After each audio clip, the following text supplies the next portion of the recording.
You're now watching Wayback Wednesday, sponsored by Davenport Auto Park, the ride of your life. And also sponsored by Flores Glass, serving the area since 1977 with residential and commercial work.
Good evening, friends, and Merry Christmas to you all. You're watching Wayback Wednesday. I'm Randy Adcock. So glad you could join us tonight.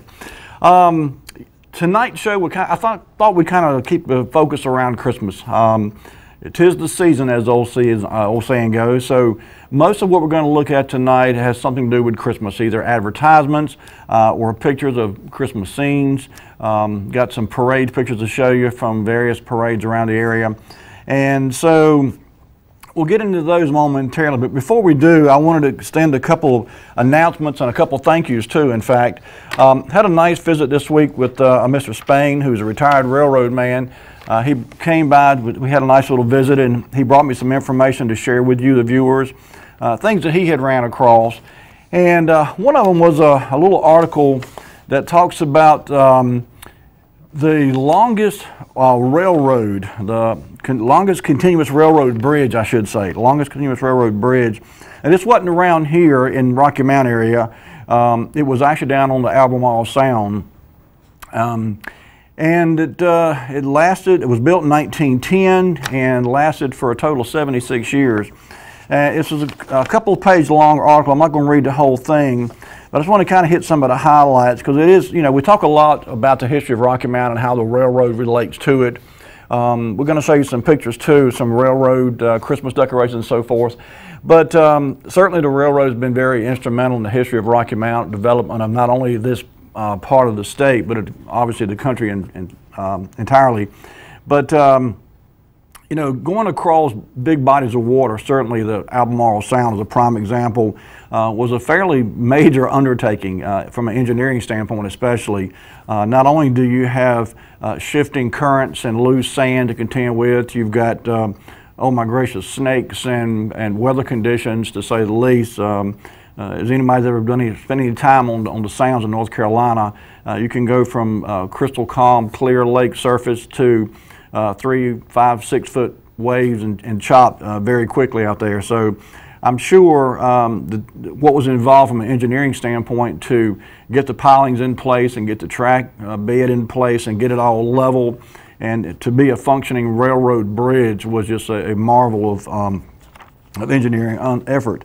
But it says here, an engineering triumph to this day, the 5-mile-long trestle cost more than $1 million to build. Keep in mind, this was in 1910, so $1 million in 1910 was an awful lot of money. It was a mammoth sum of money and was hailed as the longest continuous railway bridge in the world at that time. Expansion of what evolved as the Norfolk and Southern Railroad into North Carolina began in 1881 along a path from Norfolk through Elizabeth City, Edenton, and across the Albemarle Sound via transfer barges to Point South. In other words, before this bridge was built, the railroad would come to a certain point, and they would unload the cargo from the railroad boxcars and put them on barges or ships or whatever, sail them across the Sound, put them back on trains and continue on their journey. So to get this bridge built and constructed and spanning that body of water was indeed the major, not only a major accomplishment as far as engineering, but it helped in commerce to get goods to and from that part of the state. There's a revolution of sorts took place in 1899 when the steamer John W. Garrett was ushered into service.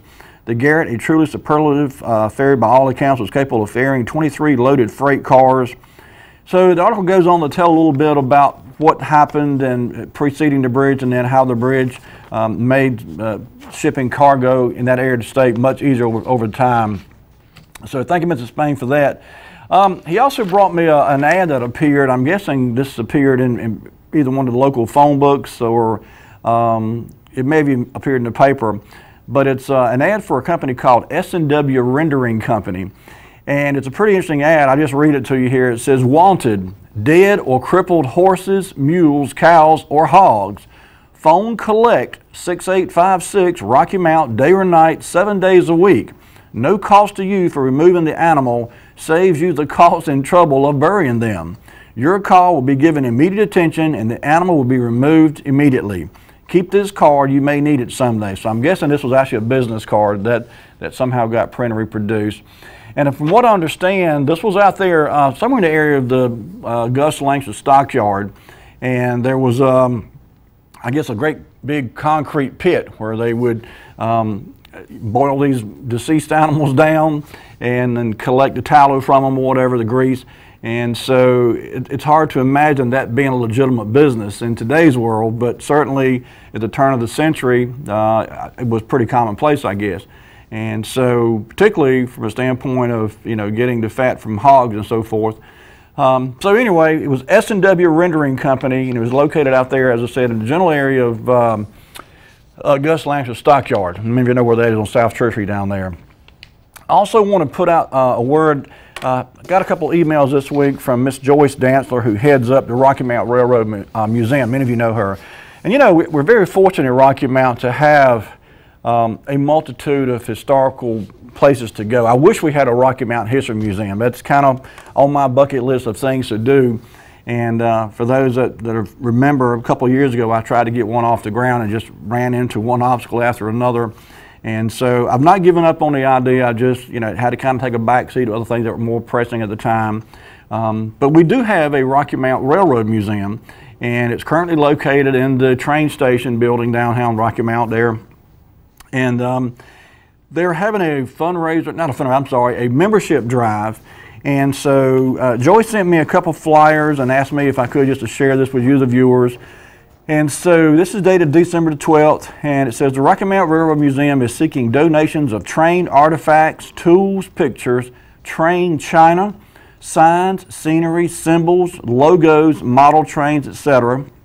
We would appreciate the opportunity to examine your item to determine if we can mutually accommodate each other by maintaining and displaying your donated items.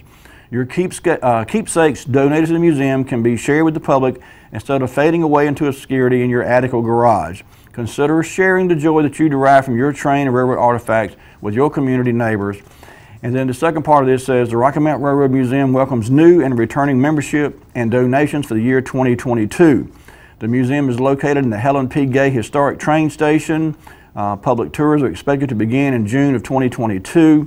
And you can contact Joyce at 252-314-7811, or you can email her at president@rmrailroad.org for a membership form.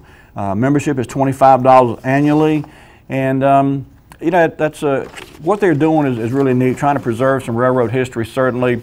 But they've got a nice little layout down there. I was in there a couple, 3 weeks ago now, I guess it was, and they're constantly trying to put in new artifacts in place and new displays and kind of preserve the legacy of the railroad activity in Rocky Mount over the last 200 years or so. So anyway, they're having this membership drive, and they're having a little get-together in January 22nd, in fact. This is going to be at the Brazel Memorial Library in the Warner and Wiley rooms. And We're going to have a guest speaker, says the guest speaker, Mr. Anthony Hagens, who started his railroad career in 1974 as a laborer. He served in various yardmaster positions and in its United Transportation Union. He retired from CSX Railroad in 2015. So they're asking you to RSVP. If you think you can make it, please do so by January the 7th, 2022. And again, this membership drive and a reception with light snacks and so forth is going to be held Saturday, January 22nd, 2022 at the Rousing Memorial Library. So if you've got some things that you'd like to donate, you know, we've all kind of got some clutter around the house that just sitting there collecting dust, either up on the shelf somewhere or sitting in a closet or in the basement or in the attic. So if you've got something railroad related and you're tired of having to stand around collecting dust or sitting around collecting dust, consider donating it to the Rocky Mountain Railroad Museum. I'm sure they'd appreciate it, and let some other citizens around town enjoy what you've enjoyed all these years. Okay, I think that takes care of the announcements and the thanks. So without further ado, let's jump right into some pictures. As I said earlier at the top of the show, tonight's theme is just generally based around Christmas. And, you know, I was thumbing through that newspapers.com website over the last day or so and stumbled across a bunch of pictures and a bunch of advertisements, and I got to tell you, it brought back some really nice memories for me. I hope it does for you too, because so much has changed in Rocky Mount over the last 50, 60, 70 years, particularly as it relates to how Christmas is celebrated, not only from a shopping standpoint. You know, Tarrytown Mall came into existence in the early 1960s, and prior to that, downtown Rocky Mount was the destination this time of the year for your Christmas shopping. And I have some very strong memories as a small child of going downtown Rocky Mount with my mother and grandparents, Christmas shopping. And so when I saw some of these ads and I kind of had flashbacks to going to some of these stores downtown Rocky Mount, it was just a really neat experience for me. So without further ado, Lee, if you've got us ready to go, you can go ahead and put up the first picture there. And I'm not sure. Okay, this is actually an ad from November of 1939, and this is a Belk Tyler's ad. And you know, many of you remember, as I did, Sears particularly, and around the end of November, 1st of December, really just kind of mushroomed into this marvelous toy section for kids. I used to love going in Sears and Roebuck when the Christmas season began, because you know, everything they had in their catalog, for the most part, they had at least a display model in the store. And of course, there were a few things that you could only get by ordering, but they just had a really, really big, expansive toy section. And I had forgotten that Belk's did too. Belk's had a really nice toy section. And this was actually dated November the 9th of 1939. And you see there, it says grand opening Friday, November the 10th at 9 o'clock, Belk Tyler's Toy Shop. And it says at Sunset Avenue, opposite Planters Bank, of course. And I was looking through some of these ads and some of these prices and some of this stuff, and it was really neat. I mean, oh golly, bicycles from $2 to $10, little girls' dolls from 25 cents to $5, toy airplanes from 89 cents to $5. Children's toy furniture, you know, started at 48 cents and went up to like $15. And but yeah, Belk certainly had a really nice toy department too. I can't say I remember Belk's, by the time I came along anyway, I don't remember that Belk's was as expansive as and big and awing to me anyway as Sears was. To me, Sears just had one heck of a nice toy department. And but I do remember Belk's had one too, and it was pretty good in its own right. So okay, November 1939, Belk Tyler's Christmas season ad there. Okay, Lee. Oh, we got a call. Let's get this call. Hello, caller. You're on the air. All right, we were just talking 4, 5, 6 minutes ago about that rendering plant. Yes, sir. It was down there near Langston Stockyards. Right. And I didn't never have a recollection of what the name of the place was, but we used to deal some with the Langston Stockyards. There were 2 of them. Mm-hmm. One of them burned in 1950, and the other one down there where the flea market later came was down there farther south. Right. But anyway, there was always a story, kind of notoriety called, that the people that worked down there at that rendering plant, when they took their break at lunchtime, they would go out there and open their lunchbox up, and they would sit on a dead mule or a dead horse and eat their lunch. And I remember where the place was. Wow. It was right down there near where Cooley Road run into South Church Street, along in there where the FCX place was. Right. It was just north of the, I think, north of the Lancaster Stockyard number 2, which would have been down there where the flea market was in recent years. Right. But you got to have a belly of iron, sit down on a dead mule, and eat your dinner. Ain't that the truth? Yeah, I believe I had to go find me a chair or a tree stump somewhere. I don't know if I can sit on a dead mule and eat my sandwich for lunch. I've heard that story told by more than one person. Well, I suppose there was probably a lot of them laying around they could sit on, so I reckon you can get used to anything. That's right. Okay, buddy. Appreciate you here. Goodbye. All right, have a good one. All right. Yeah, you know, sometimes the funniest stories are the ones you never think that would be true, but I can certainly picture that. You know, back in the days when mules and farm animals were almost, if not more so, abundant than farm tractors. And even, you know, there were folks around here who raised cattle and, you know, had hogs certainly. And so sometimes when a big piece of livestock that would die, particularly if it was a horse or a mule or something that they weren't inclined to eat, you know, they had to do something with it. So they had to dig a massive hole and bury it or carry it somewhere like this rendering place and render it down and not have to deal with it anymore. So, all right, Lee, let's go ahead then to our next picture. This next picture is actually an ad I found. And this was from November of 1948, and it's referencing basically the Downtown Merchants Association got together and said Old St. Nick will be paying an official visit, pre-Christmas visit, I should say, to Rocky Mount, and it's talking about, of course, a Christmas parade. And it said, we'll shower gifts for the children all along the way. Santa will give signal for the Christmas lights to go on. Be on hand for the big community sing at the end of the parade. You know, we still have the Christmas parade, and I honestly have not been a number of years now. When our kids were little, we used to go just about every year, and I always enjoyed going to the parade.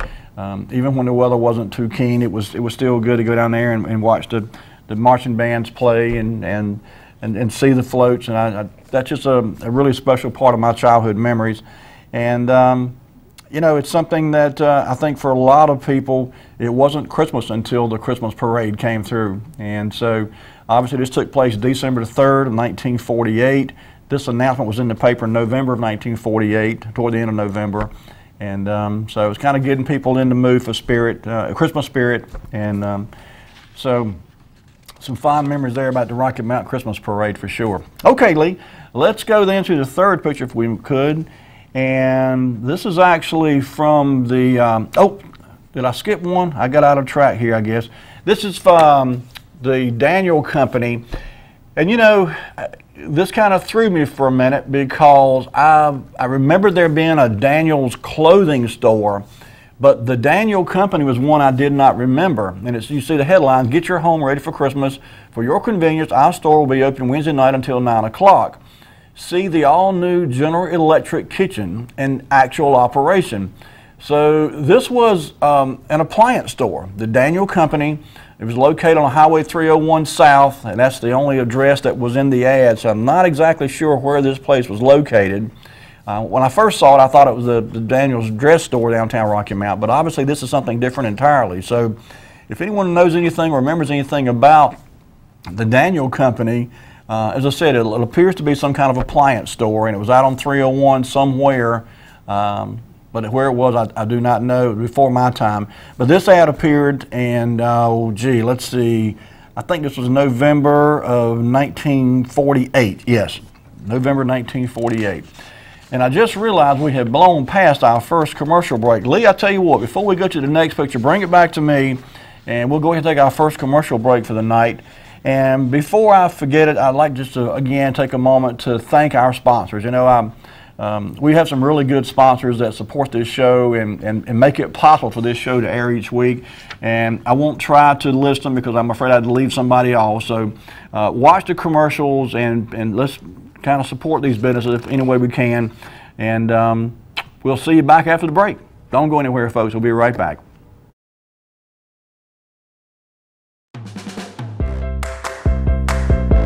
You're now watching Wayback Wednesday, sponsored by Davenport Auto Park, the ride of your life. And also sponsored by Flores Glass, serving the area since 1977 with residential and commercial work.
For tuning in and watching Country Cafe throughout the year. And from our family to yours, we want to wish you all a very Merry Christmas and a prosperous New Year. We'll see you Saturday nights at 8 o'clock.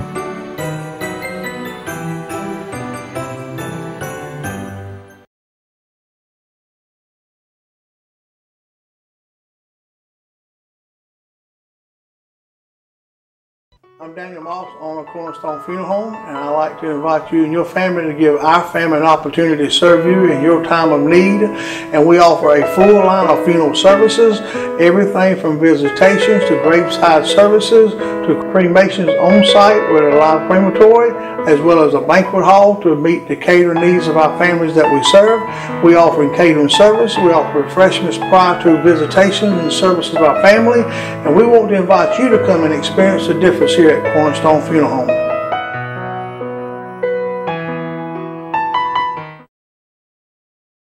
Are you suffering from Medicare and Medicare supplement confusion? As you prepare to turn 65, I'm sure you're already bombarded by Medicare supplement mailings and phone calls, as well as information regarding your annual enrollment period, October 15th through December 7th, which is the time of year you have the opportunity to change your Medicare plan. Don't be frustrated. Don't stay confused. Call Gus Tellis. He can get you into the right plan that will work best for your needs. The annual enrollment period deadline is fast approaching, so don't wait. Call today and get the peace of mind that comes from knowing you're covered. Call me today, 252-937-6913.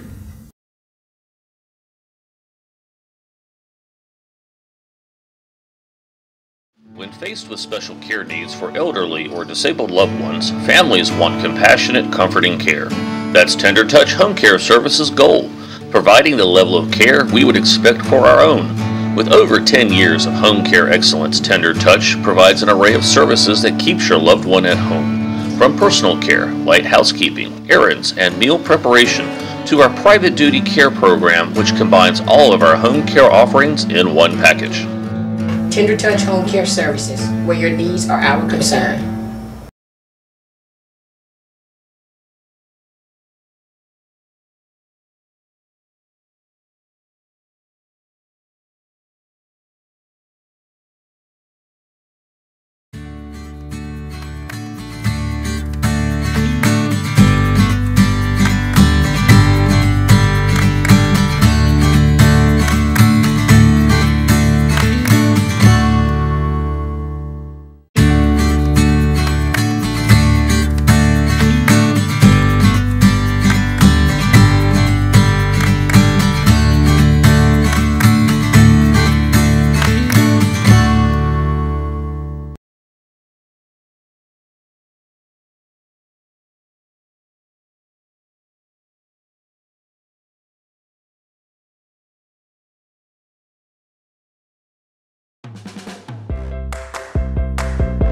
You're now watching Wayback Wednesday, sponsored by Davenport Auto Park, the ride of your life.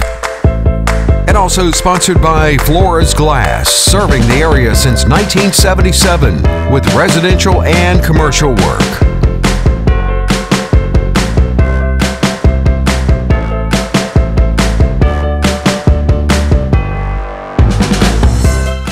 And we're back. Folks, if you're just tuning in, you're watching Wayback Wednesday. I'm Randy Adcock. So glad you could be with us tonight. During the break, I got a phone call from a viewer who actually knew the location where this Daniel company was located, and apparently it was down on South Church Street. For those of you that know where that hydraulic specialty company is, if you're headed south on Church Street, it'll be on your right-hand side. It's kind of that same general area we were talking about a while ago where the stockyard and all was, before you get that far down. But anyway, that's where the Daniel company was, and that space is now occupied by the hydraulic specialty company. So there you go. Thank you, Mr. Morris, for calling in and sharing that information with us. All right, before the break, I think we were finishing up on picture number 3. So Lee, I tell you what, if you want to go ahead and bring the next picture up, we'll go ahead and jump right into that. I mentioned at the top of the show we were going to see some railroad pics, at least a couple of them tonight anyway.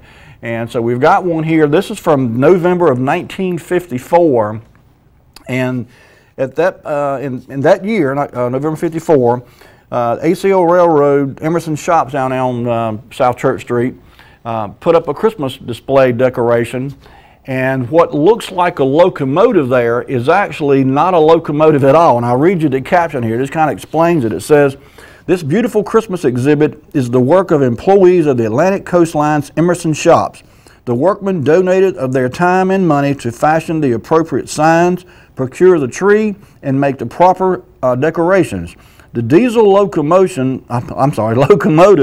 is the official one used by the ACL for various displays. The exhibit is one of the outstanding Christmas features in the South Rocky Mount area." So anyway, 1954, November 54, this was certainly before my time, and I don't ever recall seeing, maybe they did when I was young and just didn't ever go by there and see it, but I don't recall ever seeing a Christmas display out in front of the Emerson Shops. And in all fairness, I did not spend a lot of time down in that part of the city growing up, and so I don't know when they stopped doing this or if this was the only year they did it, but in 1954 the employees at the Emerson Shops down there put this display up, and it made it into the Rocky Mount Telegram that year, 1954. Okay, Lee, let's go to the next picture if we can then, picture number 5. And this, you know, I found this, and it was kind of one of those things you just kind of stumble across. We're talking about the rendering a few minutes ago. This is not to do with rendering, but what was a common tradition around these parts back, certainly in the 40s, 50s, and even into the 60s, was a hog killing. And so this picture made it into the Telegram in December 1954, and the caption, and of course you see that the headline is actually cut off, but the headline of this picture was "Christmas Meat Aplenty," and the caption reads, "John R. Taylor of the Flood Store community in Edgecombe County stands beside mammoth hog slaughtered at his farm. The black Poland china originally weighed more than 1,200 pounds and dressed out at 910 pounds and was 5 years old." Friends, that was a big hog. 1,200 pounds before it was slaughtered, and ended up producing 910 pounds of dressed out meat. So, you know, as a small boy, I remember my grandfather raised hogs too. He never had a whole lot. It wasn't a big operation, but he did have a few hogs. And every year about this time, he would pick one out that would be volunteered to become meat for certainly Christmas dinners and so forth, and throughout the winter, as a matter of fact. But that was something that was done a lot, particularly in more rural areas. And certainly the city folks would just go to the store and buy some pork when they wanted it. But the folks who had hogs on the farm and had the willingness to go through what it took, that's a lot of work. You might imagine, to slaughter a hog that big and dress him out and cut him up and get that meat and do it all before the meat has a chance to go bad. That was an undertaking, and certainly with a hog that big, it was a massive undertaking. But anyway, that was December 1954, and again, the headline at the top of the page was cut off, but it said "Christmas Meat Aplenty." All right, Lee, let's go then, if we could, to the next picture.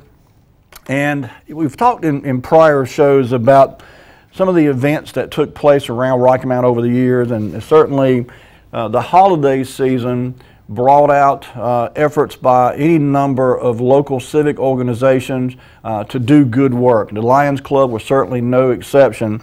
And this picture came out in the paper December 1954. And what it says, I'll read you the caption. It says, members of the Rocky Mount Lions Club are shown here with some of the many Christmas cheer packages distributed to needy blind persons in this area. Shown in the picture left to right are Warren Newton, Hiram Harris, President John Ruff, Cliff Felton, chairman of the committee, and Davis Modlin. So the Lions Club over the years, many of you know, has been so closely associated with raising money to to help blind people and to make life easier for the blind. And so I don't recall ever hearing about this particular drive.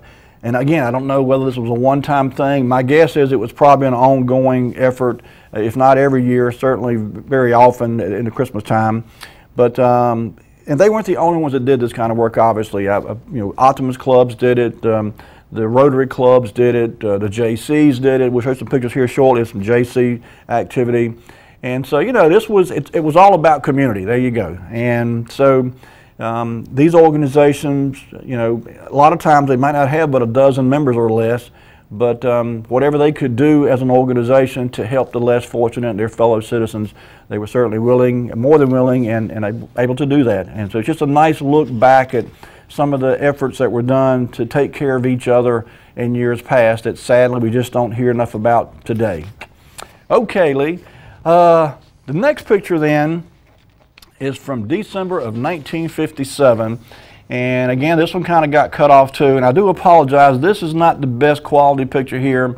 You've heard me say before, when these pictures are reproduced in a telegram, they do tend to get a little bit grainy. They get a little bit dark. They're actually better viewed on the computer screen when I first pull them up on the newspapers.com website. But even there, you got to really strain sometimes to make out what it is you're looking at. But this picture, the headline says, "Christmas is coming and needy families will be cheered." And it's appeared in the Rocky Mount Telegram in December 1957. And it's 3 individual snapshots here. And it says, members of the Rocky Mount Junior Chamber of Commerce have been busy during the past several weeks making preparations for Christmas so that children in needy families might have toys on Christmas morning.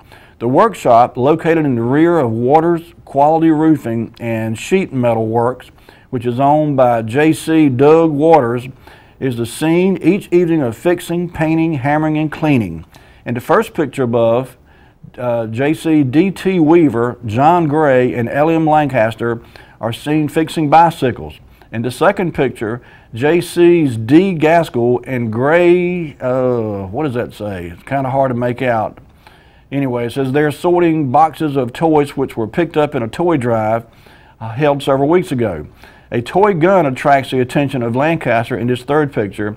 He is seen trying to put it in good working condition. The toys will be given out on Saturday evening, December 21st.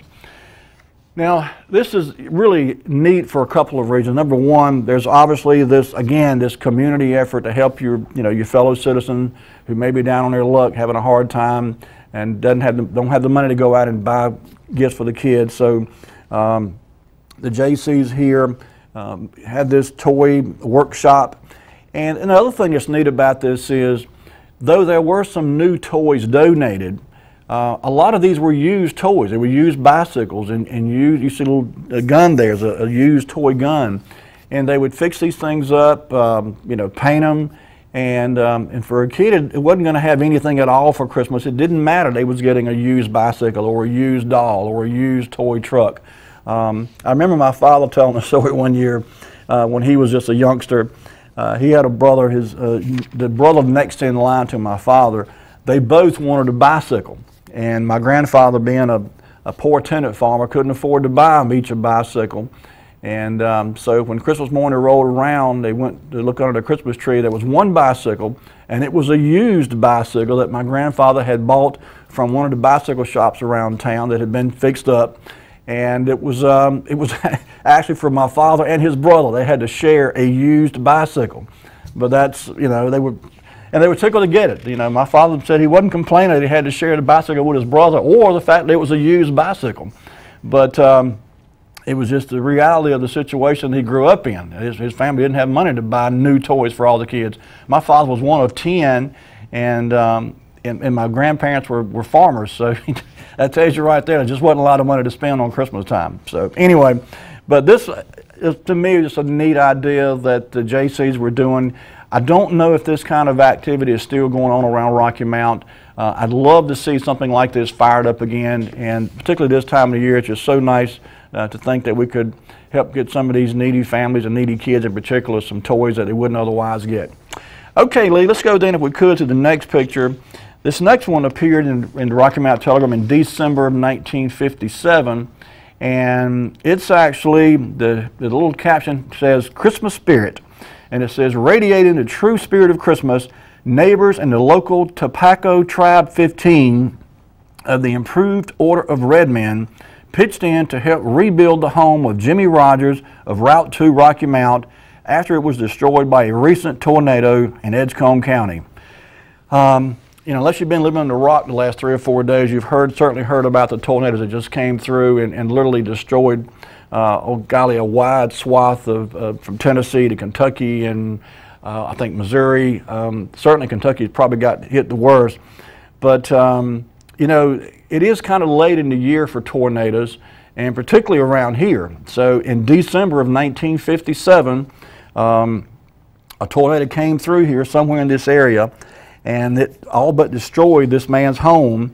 And you know, I remember, I don't know if they still meet there or not, but there used to be, some of you probably remember this, down on South Church Street, and again, we're in that same general area there near the stockyard, perhaps a little bit further south from the stockyard. On the right-hand side, there's a little brick building, and that was at one point the meeting hall for the Improved Order of Red Men. And I never really knew anyone who was a member of that organization, or never really knew anything about them. I just assumed they were Native Americans, or at least, you know, by blood somehow related to a tribe. I've never heard of this TAWPACO tribe. Certainly around here we're familiar with the Saponi and the Halliwah and the Tuscarora. We've talked about them in prior shows. But this TAWPACO Tribe 15 of the Improved Order of Red Men is one I had not heard of before. So, but anyway, again, community helping their fellow citizens in a time of need, and it's really special that this was Christmas time in 1957, and all these folks came out to help this man rebuild his house that had been all but destroyed in a tornado. Okay, Lee, I tell you what, bring it back to me again. We've already come up here on our second commercial break, so this is a good time to go ahead and do that. Folks, when we come back, we've got some more pictures to share with you, some more advertisements over the years. And again, the theme tonight is basically just Christmas, and Christmas as it was years ago. And so don't go anywhere. We'll be right back with more Wayback Wednesday after these words from our sponsors.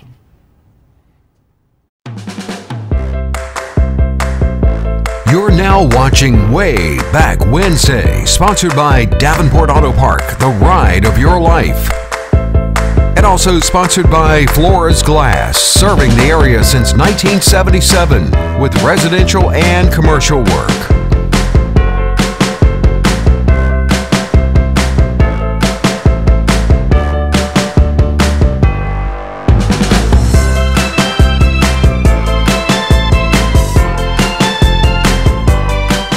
I'm Daniel Moss, owner of Cornerstone Funeral Home, and I'd like to invite you and your family to give our family an opportunity to serve you in your time of need.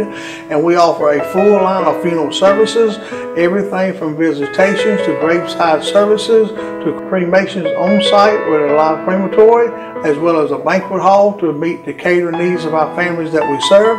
We offer catering service, we offer refreshments prior to visitations and services of our family, and we want to invite you to come and experience the difference here at Cornerstone Funeral Home.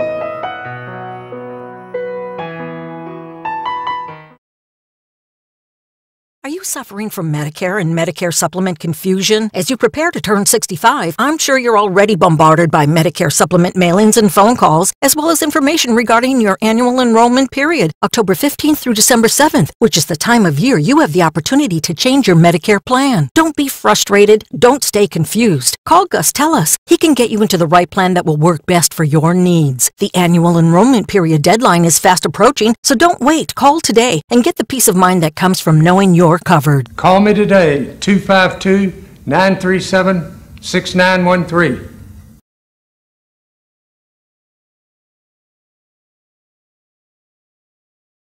When faced with special care needs for elderly or disabled loved ones, families want compassionate, comforting care. That's Tender Touch Home Care Services' goal, providing the level of care we would expect for our own.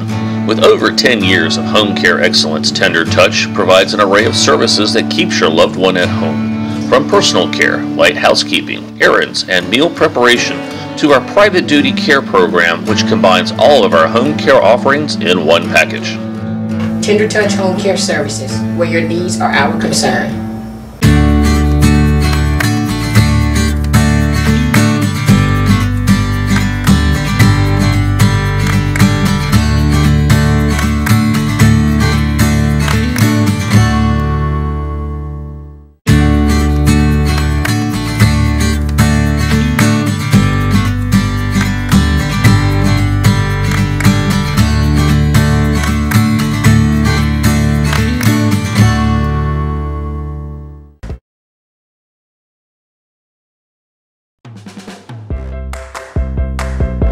You're now watching Wayback Wednesday, sponsored by Davenport Auto Park, the ride of your life. And also sponsored by Flores Glass, serving the area since 1977 with residential and commercial work.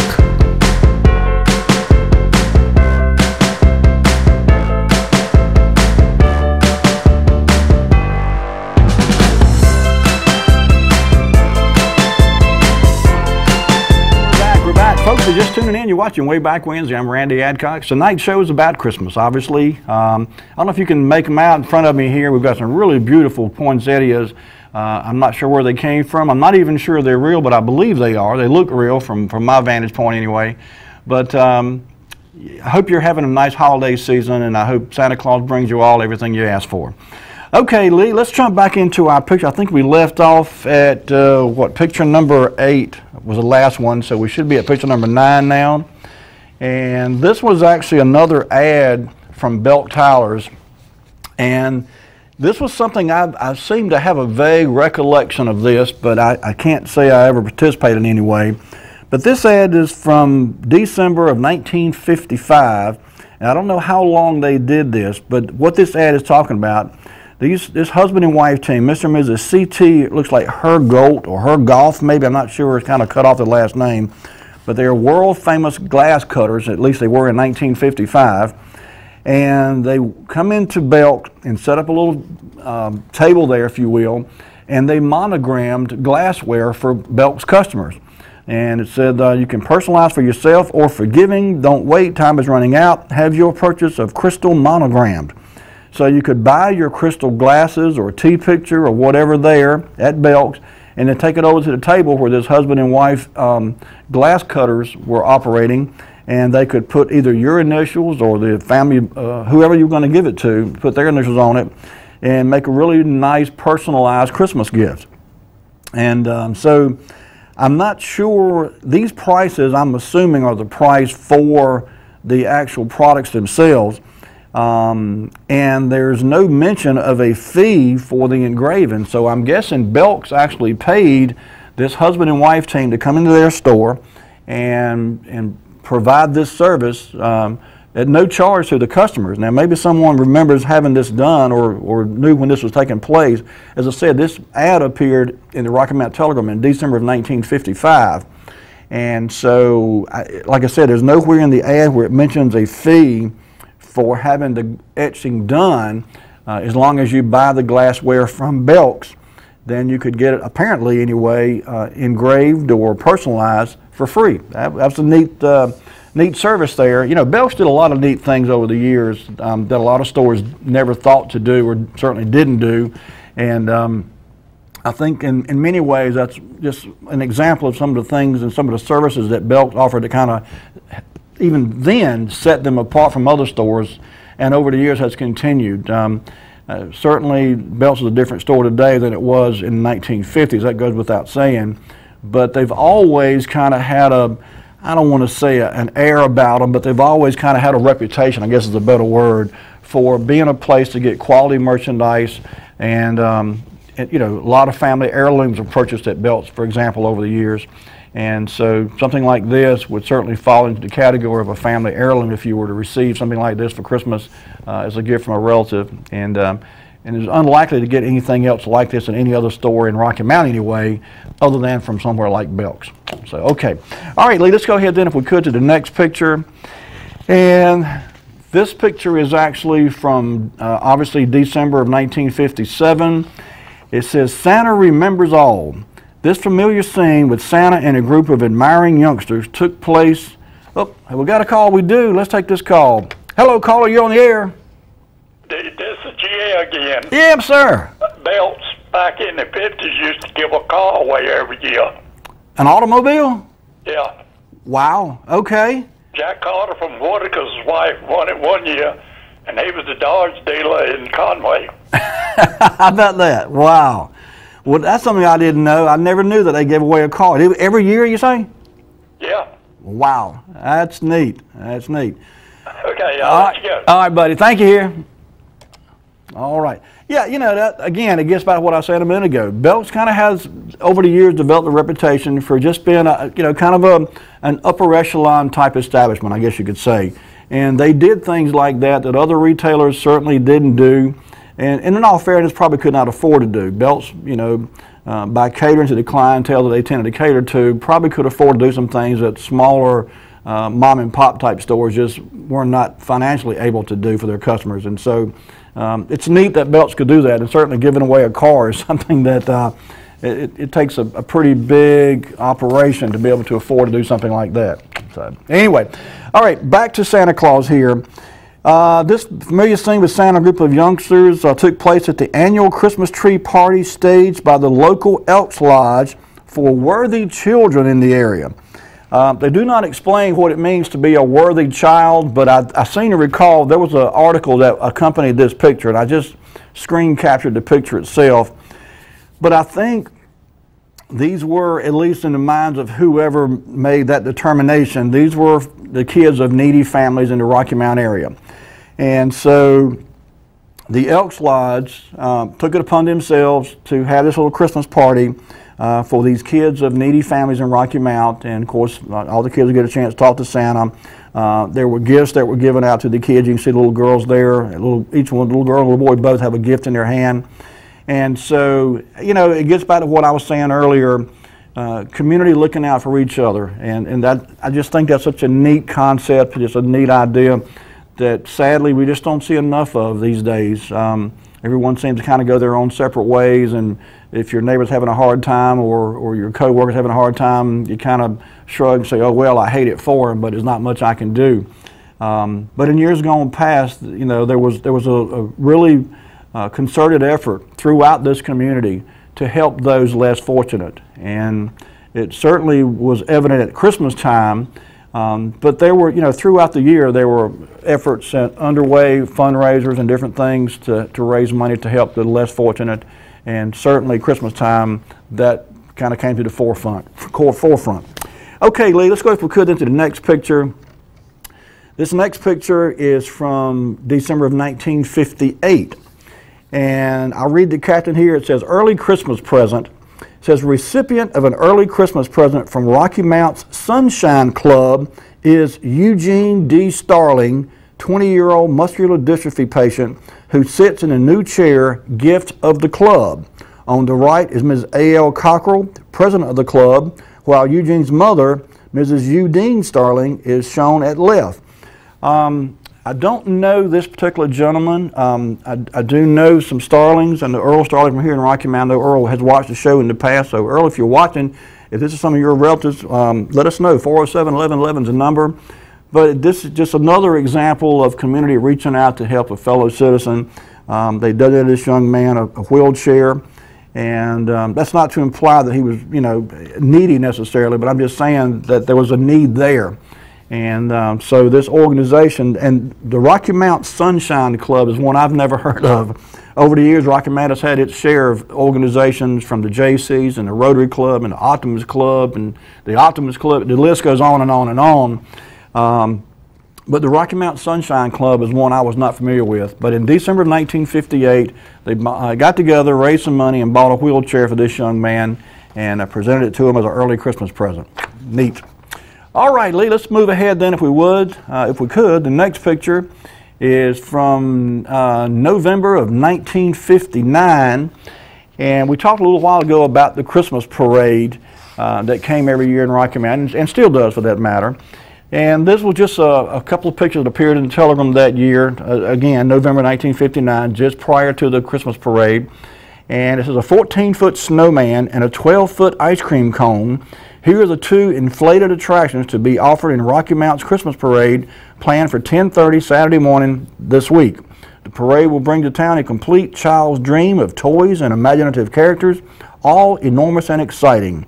6 bands also will be featured in the parade, sponsored by the Merchants Association. So, you know, I don't remember as a child seeing these two particular floats or entries in the parade. They may have retired them after a while, but certainly in 1959, you see how big these are compared to the little girl standing beside the ice cream cone there. So, but this would have been a neat sight to see. Another thing that jumped out at me about this picture, on the right-hand side, that building in the background, maybe some of you can identify that building. It almost makes me think it could be the Rick's Hotel, but I'm not sure about that. This looks almost to be a vacant lot, or perhaps I want to say a field, because I don't know of any field that would have been around Rocky Mount in 1959. I guess it could have been, but certainly a vacant lot.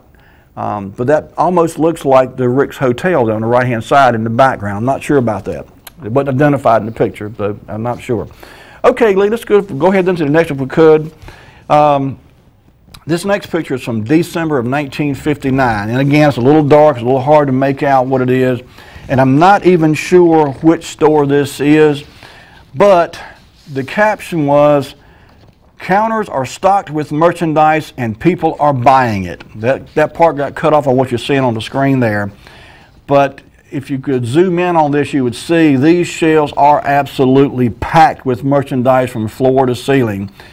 And that struck me today because it was just this morning I was listening to a report on the television about the bare shelves at so many retail stores all across the country. You know, with sales off and merchants being afraid to tie a lot of money up in merchandise that may or may not sell, not to mention the fact that there's shortages and problems with transportation of getting goods and products across the country. There's a lot of store shelves that frankly have just gone bare way too early in the Christmas shopping season. Now, the merchants are probably, though they'd love to have made more sales, at least if their shelves are sold bare, they don't have to worry about sending anything back or having to, you know, worry about taking a loss of things they didn't sell. So that's probably a good thing for them. But I just thought it was kind of strange comparison that in 1959, the economy was so good, at least around this area, that merchant shelves were stocked to the max and people were shoulder to shoulder shopping. I'm sure this was downtown Rocky Mount, and again, the store itself was not identified, so I don't know where it was. Could have been any number of stores in downtown Rocky Mount in 1959 because they were all very similarly stocked and ready for the Christmas season. So, okay. Lee, I think we've got time for a couple more, so let's move ahead then. Item number 14 on tonight's list is from December of 1960, and this says Buster Winborn, chairman of the Junior Chamber of Commerce Christmas activities, and Major Graham Mills, commanding officer of the Rocky Mount Corps of the Salvation Army, examined one of 84 dolls bought by the Salvation Army for distribution. The dolls, dressed by different women's groups in the city, were turned over to the JCs for distribution to needy children. And again, you know, that's just another example of these organizations really putting their best foot forward at Christmas throughout the years and looking out for the kids. Certainly there were efforts underway to help families as a whole, but these efforts to make sure these needy kids got something for Christmas, if it was only one toy truck or one baby doll or something, it's just really neat to think that there was that kind of thought put into getting these kids something for Christmas who would otherwise not get anything at all. Okay, Lee, let's go ahead then and see if we can get in one or two more before we call it a night. Picture number 15, Optimist Project. Mayor Pro Tem Lyman B. Hoggard left helps Rocky Mount Optimist Club launch its annual sale of Christmas trees by purchasing the first one from the lot the club has reserved in the 100 block on South Franklin Street. With Hoggard are the club's co-chairman of the Christmas Tree Project, Milburn Felton Center, and E.B. Hale. So, you know, I remember as a kid, we bought Christmas trees from the Optimist Club lots many times over the years, and it was always a fun thing for us kids to do, to go pick out the Christmas tree with Mom and Dad. And I can remember just walking through the lot with the trees and smelling the Christmas trees. It's just a smell and a memory that's burned into my brain and will be there till the day I die, I'm sure. But anyway, neat. Let's do one more, Lee, and we'll call it a night. This next one is the last one tonight, folks. We run slam out of time. This is a Whaley's furniture advertisement from 1961. And it says, yes, folks, there really is a Santa Claus, and he's at Whaley's gigantic store-wide money-saving Christmas sale. Really unbelievable store-wide reductions, up to 50% off. Free gold bond stamps. How many remember those? Free $100 in merchandise. Yes, we're going to give away free $100 worth of merchandise. Big savings now when you buy gifts for the home at Whaley's. Everything slashed for extra special Christmas savings. Bedroom suits, sofas, bed, dinettes, mattresses, sofas, chairs. Whaley's was having a whale of a sale, folks. In 1961, downtown Rocky Mount, Whaley's Furniture Store had it going on. All right, Lee, bring it back to me. Folks, that's going to do it for us tonight. We have run slam out of time. I want to thank you so much for tuning in tonight. I appreciate your calls, and it's always my pleasure to be with you each week to do this show. I enjoy so much hearing from you, the callers, and when you share your memories with us, so keep that up. Folks, have yourselves a great week. Take care of yourselves. Be kind to each other. We'll see you next week with more Wayback Wednesday. Good night. You're now watching Wayback Wednesday, sponsored by Davenport Auto Park, the ride of your life. And also sponsored by Flores Glass, serving the area since 1977 with residential and commercial work.